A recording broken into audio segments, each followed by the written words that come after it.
I don't know who this message is for, but unconditional love does not mean unconditional tolerance. You can love somebody deeply and still protect yourself from the damage that they're trying to cause you. Stop thinking that because you love them, you have to continue to open yourself up to the worst version of them. They're not committed to outgrowing. Actually, I honestly don't even like the concept of unconditional love for this very reason. But I always tell people, like, sometimes you have to learn how to love somebody from a distance because your heart isn't unconditionally safe. So you can't unconditionally give anybody access to it. Therefore, you're not keeping it safe if you do. Unconditional love does not mean unconditional tolerance. So many people get that wrong. Put I down in the chat if you could be honest with yourself and admit at some point in time you mistook endless tolerance, endless exposure to disrespect as your love, as a testament for your love for somebody. Unconditional love means you love somebody despite their flaws, not despite how they treat you. I'm probably going to offend somebody today because, we love, especially when it comes to women, putting the onus on y'all to display this unconditional love when we don't unconditionally do nothing. We don't unconditionally do nothing. Look around. Look around at any marriage or whatever. It's a dude right now threatening to leave his woman if she don't drop certain weight, making excuses for why he did what he did. Dudes aren't unconditionally faithful. I mean, come on. Dudes aren't unconditionally with y'all, sticking with y'all, let you not be the right dress size. Let you not be trying to have sex at the same pace and time that he is. Watch how unconditional his leaving is. And by the way, before we really get started, before I get into this, if you've ever mistaken unearned loyalty for love, you're just like the thousands of women who read my book, Don't Forget Your Crown. It's my best-selling book, by the way. It's on Amazon right now for $30. I think over 4,500 reviews. I think 4.6 out of 5 stars. Not bad. But you don't have to pay $30 on Amazon. For those who are watching me right now, if you want it and you want it for free, comment the word crown. I'll send it to you. You're just like the thousands of women who had to learn the difference between loving deeply and tolerating disrespect. And my book helped them do that according to the testimonials. They called it a blessing to read. But comment the word crown and I'll send it to you. Again, free. That'll be my gift to you. Comment the word crown and I'll send it to you for free. Let me put the link right here, pinned in the comments. But back to what I was saying. And again, I want women to hear this, especially those of y'all who have felt like you can't leave because you love him and you put the two together somehow and they really don't go together. You can absolutely leave somebody and still love them. And in fact, if that person is trying to make you prove your love through you not leaving them, despite them giving you every reason to, that person don't even deserve your love. Not in action form. Not in action form. I always had this saying, love the sinner, but leave the sin at the door. Unconditional love doesn't mean unconditional access. You can cherish that man's soul without collecting the damage that he's refused to heal in his soul. That, like, you don't have to do both. I love that we got a group of women out here so devoted to their families, to relationships, to their goals for marriage and all of that you're willing to endure. You're willing to be patient and gracious. That's great, but it's misguided if you're giving it to somebody who's only using that to hurt you. Real love is accepting who he is, but boundaries is about rejecting certain things that he does that attacks who you are, that damages who you are. Your love, you can love your alcoholic partner's heart, right?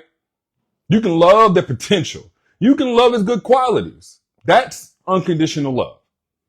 But if you're going to tolerate his drunk driving, his rages, if you're going to tolerate his verbal abuse, that's not love. That's enabling.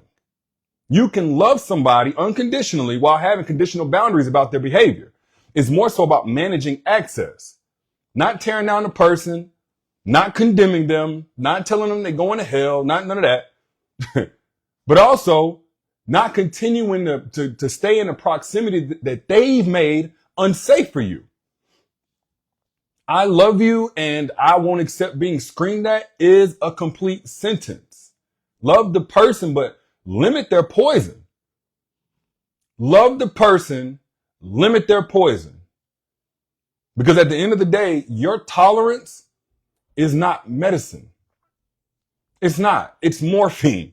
You're not healing that person's pain. You're just numbing them to their consequences.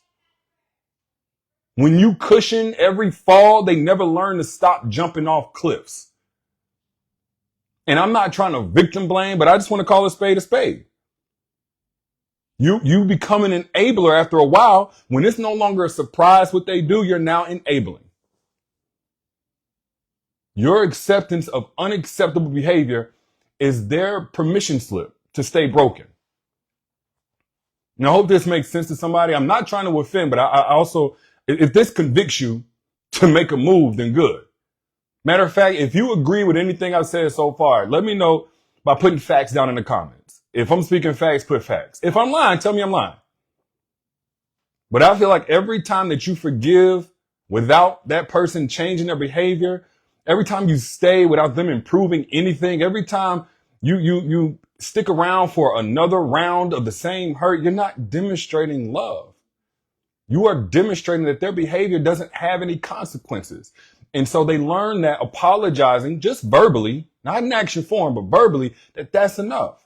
They learn that promises don't really have to be kept. They learn that hurting you is acceptable.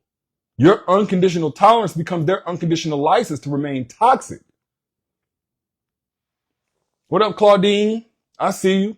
Krishan, good to see you back. Share this. If you agree with anything I'm saying, share this right now so we can get more people in the conversation. Because, you know, they like to share drama. They like to share lies. They like to share toxicity. They like to share things that perpetuate trauma in the family dynamic. They love that. But when it comes to healing, a lot of people hate these types of messages. They hate these types of messages. But I don't care because I'm going to tell it. Somebody who loves you wants to protect you from pain. And that includes the pain that they may cause from work that they still need to do. Real love includes a warranty against any kind of willful damage. If they're demanding unlimited tolerance, they're not offering unlimited love. Let me slow down for the people in the back. A person who genuinely loves you would be horrified at causing you repeated pain. They'd seek help. They'd change patterns. They'd do whatever it takes to stop hurting you. Whatever it takes. But somebody who's using unconditional love to manipulate you into accepting their abuse, they don't love you. They love what you tolerate. They're essentially weaponizing the concept of unconditional love to avoid accountability for their conditional behavior. That's what they're doing. And again, I'm not trying to victim blame, but I think the real goal should be to no longer be victimized. It's one thing if a person does something, it's a whole other thing if you allow them to keep doing it. And really, when a person is putting you through this kind of thing, they're not just asking for unconditional love. They are essentially demanding an emotional blank check. They've rebranded abuse as a test of your devotion. That's all they've done. Your love isn't on trial. Their behavior is. And they're essentially pleading the fifth when they keep doing it and don't even have to answer for it. When you set a boundary, they accuse you of not loving them unconditionally, judging them, trying to change them, acting weird, acting different. When you express that you're hurt by something that he did, he'll make it seem like love shouldn't complain. All you only want to do is argue. All you want to do is find something negative. When you consider that you probably need to go ahead and leave, and you make that clear that it's about that time, they try to act like, well, real love doesn't give up. You're just going to walk out. You're not going to try to fix it, work through it. But conditional tolerance of harmful behavior, that's not a failure of love. It's a success of self-respect. You're setting a parameter and saying, hey, if you want to be with me, you got to do so within these bounds. That's how you take care of you. A lot of people talk about self-love. Let me tell you something. Self-love in action form is cutting off people that you might still want. Sometimes it's cutting off somebody that you want because now you're going to put what you want second to what you deserve. That's real self-love. It ain't always cute and fuzzy and funny and, dates on roses and bubble baths and candles. That's not self-love. Self-love is sometimes what you'll restrict yourself from, even though your heart still yearns for it. Or maybe it's that wounded part of you that wants to rescue somebody and not give up on somebody that you need to give up on. LaRonda Harris says, I'm no longer a victim. I love that language. So understand, unconditional love plus unconditional tolerance equals unconditional disaster. Without boundaries, love becomes a one-way street and you paying all the tolls. You're not even in a relationship at that point. You're running a rehabilitation center with no success rate. No success rate. Your unconditional tolerance, it teaches a man that he can cheat, you'll stay. It teaches him that he can lie, you'll forgive. He can disrespect you, you'll endure. He can neglect you, you'll wait for him to come around. At that point, you're not even in a relationship. You are in a pattern where their unconditional bad behavior is met with your unconditional acceptance. Ultimately, you're rewarding him. That's not love. That's a hostage situation where you're both prisoner and guard. Let me see. That just sent me chills. He sounded exactly like the gaslighting he would say. I'm telling you, there's nothing new up under the sun. But even God's love comes with terms and conditions. I know some people are like, no, God loves all. Okay. The noun of God's love is unconditional. Absolutely. It's for everybody. But in terms of relationship with God, don't even let somebody try to churchianity their way into being able to do you bad with some kind of Bible verse. Look, relationship with God still requires certain conditions to be met. There's free will involved. God is not going to override your free will. And if you don't choose him by the conditions of repentance and everything else, you ain't got no relationship with God.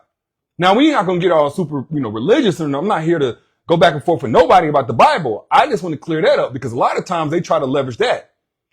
Long suffering does not mean indefinite suffering. All these aspects of the Bible or religious speak or whatever. Miss me with that. Miss me with that. Check the fine print. Any holy book that you got, divine love is unconditional. Divine tolerance has an expiration date. You can have love for somebody, but still let the love for yourself dominate how much access they have to you. I don't care what you believe in. That's your business. Actually, I do care, but it's still your business. You believe in the universe. Okay, even the universe has consequences. Why shouldn't your relationship? Why shouldn't your relationship? Parents love their children unconditionally, but they give consequences for actions. Nature loves unconditionally, but has non-negotiable laws. Even the universe operates on conditional responses to behavior while maintaining unconditional existence. You're not falling, or should I say, you're not failing at love by having standards. You're succeeding at wisdom whenever you choose to act on those standards. It's just a matter of boundaries. Saw somebody ask about the pinned comment. Yes, the pinned comment, that will get you access to my book, Don't Forget Your Crown. I just realized a lot of y'all don't even know I have books. Y'all think I just get up here and just give y'all free game. Well, I like to do that too. But I've actually sold a little over 500,000 books total over the last 12 years. My best-selling one is Don't Forget Your Crown. And especially if you can resonate to what we're talking about today. You're just like the thousands of women who have called that book a blessing to read. You can go on Amazon and get it for $30, or you can just comment the word crown. I'll send it to you for free. I'll send it to you for free. But boundaries aren't walls. Y'all so afraid of being hardened of heart and being cold and being masculine or missing out on something. Boundaries aren't walls that keep love out. They're the frame that keeps the picture straight. Without edges, love becomes a mess that spills into dysfunction. So don't look at boundaries as love's bodyguards. Or should I say, do look at boundaries as love's bodyguards. Don't look at it as its enemies. Do look at it as its bodyguards. It's going to maintain the quality of what's inside by making sure the wrong things stay out, just like a bodyguard at a club or security guards at an airport. They make sure the right things come in, the right people come in, the wrong ones don't. They keep things safe. Understand the importance of compound sentences. I love you and I need respect. That's a complete sentence. It creates room for both love and dignity. You don't have to choose one or the other. I care about you and I won't accept lies is a complete sentence. It allows for compassion with standards. Boundaries aren't ultimatums. Tell somebody say that. Well, I don't want to give ultimatums. Boundaries aren't ultimatums. They're not. They're information about what you need to feel safe enough to keep loving. They're not walls that's keeping love out. They're containers that's keeping the love healthy. They're containers that's keeping the love healthy, which should be a prerequisite for anybody to love you. So I'm not saying, even though I'm not a fan of this concept because it's so widely misunderstood, I'm not saying that unconditional love is always bad, but at least understand the difference, at least understand how to apply it. Real unconditional love is a heart that stays open, a soul that sees growth. It's hope that never fully dies. That's unconditional love. Unconditional tolerance is a doormat with feelings.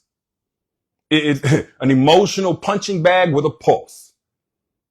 It's voluntary, perpetual victimhood with a smile. Know the difference. Don't fall for the Disney delusion, believing that love conquers all, including common sense and self-preservation. It doesn't.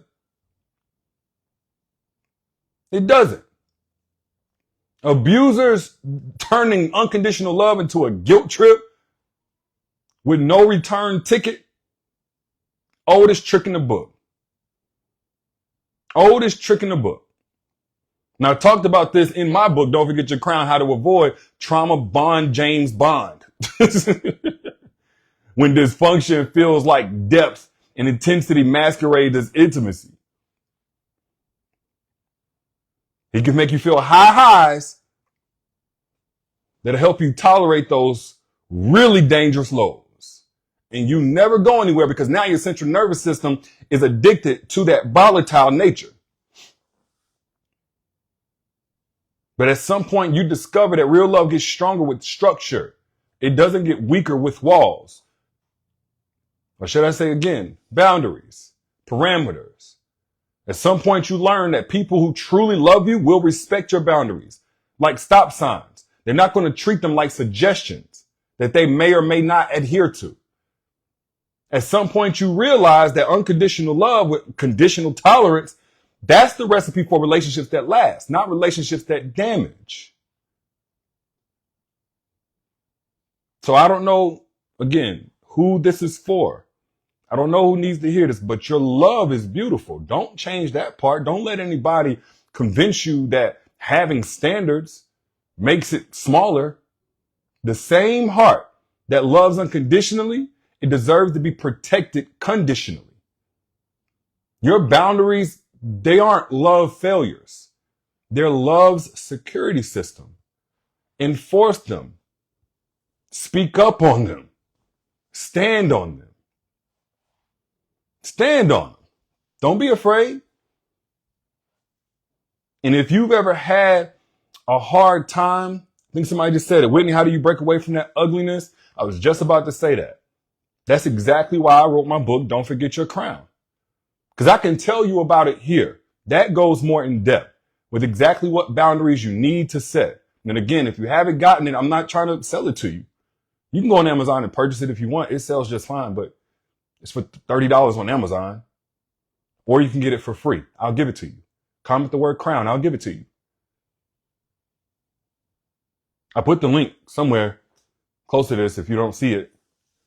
If you're watching this on IG, it's in my bio, but I'll give it to you for free. And it'll show you exactly how to set those boundaries. It's for those who need to remember that having standards doesn't shrink your love. It shows where to invest it. Because it's easy to forget that. Whenever you love so hard, you're such an empath and you think everybody got the same heart as you. Like it's easy to forget that. Yes, whenever you get the link, somebody asked that, so I'm gonna make it real clear. Whenever you get the link, it's going to give you access to my inner circle, my Self Crown inner circle, where I have a ton of content, do live Q&As, etc. In there, I'm now allowing people to come in for free and get the books, all 15 of them, including Don't Forget Your Crown. No contract, no commitment, cancel anytime. You keep the books forever regardless. So if you've been wanting to check out my books, or if you think this one could help you, this is your opportunity to do so for free. If that sounds fair, again, comment crown, I got you. Moral of the story is unconditional love, again, does not equate to unconditional tolerance. You can love the sinner and leave the sin at the door. Stop treating boundaries like betrayal when they're actually love's best friend.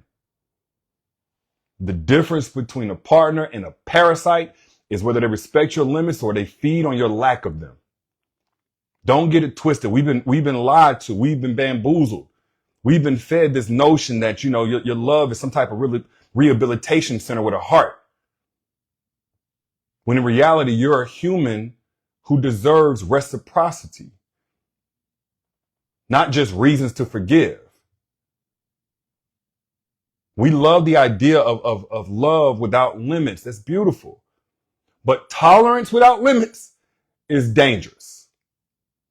And the person who truly loves you, they will work on their issues. They're not going to be perfect, but they're not going to try to leverage the fact that they're imperfect to keep playing in your face. They're not going to make their issues your life's work. Real love from somebody who truly loves you says, I'll do better. And they prove it. They're not going to say, you should accept worse. This is the reason why I keep doing you wrong, and I'm not going to stop. So it's up to you to choose a love that protects your peace, not the love that depends on you having none. Man, I'm going to stop there because I'm getting carried away. If this resonated with you, though, hit the share button so somebody else can get a hold of this message and get blessed the same way that you did. I'm your internet big bro. And again, if you're a reader, and this includes those of y'all who listen to audiobooks, because I'm giving away the ebook and the audiobook for free. I'm not going to do this much longer, but right now, if you're watching this and this resonated with you, my book, Don't Forget Your Crown, is likely going to change your life. Ebook and audiobook, absolutely free. Comment the word crown. I'll send it to you. Y'all be good. Peace.